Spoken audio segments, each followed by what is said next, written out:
भगवान कैसे प्रसन्न होते हैं? प्राचीन काल में एक परम शिवभक्त राजा था। एक दिन उसके मन में ये इच्छा हुई कि सोमवार के दिन अपने आराध्य भगवान शिव का हौद, वो भाग जहां जलहरी सहित पिंडी स्थित होती है, दूध से लबालब भर दिया जाए। जलहरी का हौद काफी चौड़ा और गहरा था। राजा की आज्ञा से पूरे नगर में डुग्गी पिटवा दी गई कि सोमवार के दिन सारे ग्वाले शहर का पूरा दूध लेकर शंकर जी के मंदिर आ जाएंगे। भगवान का हौद भरना है। जो इसका उल्लंघन करेगा वो कठोर दंड का भागी होगा। राजा की आज्ञा सुनकर सारे ग्वाले बहुत परेशान हुए। किसी ने भी अपने बच्चों को दूध नहीं पिलाया और न ही गाय के बछड़ों को दूध पीने दिया। दुधमुहे बच्चे भूख से व्याकुल होने लगे। सभी ग्वाले सारा दूध इकट्ठा कर मंदिर पहुंचे और भगवान शंकर के हौद में दूध छोड़ दिया। किंतु आश्चर्य, इतने दूध से भी हौद पूरा न भर सका। ये देखकर राजा बड़ी चिंता में पड़ गया। तभी एक बुढ़िया एक लुटिया भर दूध लेकर आई और बड़े भक्तिभाव से भगवान पर दूध चढ़ाते हुए बोली, शहर भर के दूध के आगे मेरी लुटिया भर दूध की क्या बिसात। फिर भी भगवान, मुझ बुढ़िया की श्रद्धा भरी ये 2 बूंदें स्वीकार करो। जैसे ही बुढ़िया दूध चढ़ाकर मंदिर से निकली, भगवान का हौद एकाएक दूध से भर गया। वहां उपस्थित सभी लोग आश्चर्य में पड़ गए।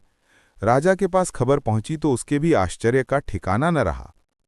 अगले सोमवार को राजा ने फिर भगवान शिव का हौद दूध से भरने की आज्ञा दी। पूरे नगर का दूध भगवान शंकर के हौद में छोड़ा गया, परंतु फिर से हौद खाली रह गया। पहले की तरह बुढ़िया आई और उसने अपनी लुटिया का दूध हौद में छोड़ा और हौद भर गया। राज कर्मचारियों ने जाकर राजा को सारा वृतांत सुनाया। राजा के आश्चर्य का ठिकाना न रहा। उसने स्वयं वहां उपस्थित रहकर इस घटना के रहस्य का पता लगाने का निश्चय किया। तीसरे सोमवार को राजा की उपस्थिति में नगर भर का दूध भगवान के हौद में डाला गया, पर हौद खाली रहा। इसी बीच वो बुढ़िया आई और उसके लुटिया भर दूध चढ़ाते ही हौद दूध से भर गया। पूजा करके बुढ़िया अपने घर को चल दी। राजा उसका पीछा करने लगा।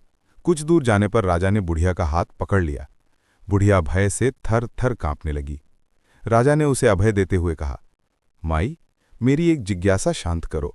तुम्हारे पास ऐसा कौन सा जादू टोना या मंत्र है जिससे तुम्हारे लुटिया भर दूध चढ़ाते ही शंकर जी का हौद एकाएक भर जाता है? बुढ़िया ने कहा, मैं जादू टोना मंत्र तंत्र कुछ भी नहीं जानती, न ही करती हूं। घर के बाल बच्चों ग्वाल बालों सभी को दूध पिलाकर तृप्त कर बचे दूध में से एक लुटिया दूध लेकर आती हूं। भगवान को चढ़ाते ही वे प्रसन्न हो जाते हैं। भाव से उन्हें अर्पण करते ही वो उसे ग्रहण करते हैं और हौद भर जाता है। किंतु तुम दंड का भय दिखाकर जबरन नगर के सारे बाल बच्चों बूढ़ों और ग्वाल बालों का पेट काटकर उन्हें भूख से तड़पाकर छोड़कर सारा दूध अपने कब्जे में करते हो और फिर उसे भगवान को चढ़ाते हो, तो उनकी आह से भगवान उसे ग्रहण नहीं करते और उतने सारे दूध से भी भगवान का पेट नहीं भरता और हौद खाली रह जाता है। राजा को अपनी भूल समझ में आ गई और आगे से उसने किसी को भी कष्ट पहुंचाने वाली हरकतें न करने की कसम खा ली।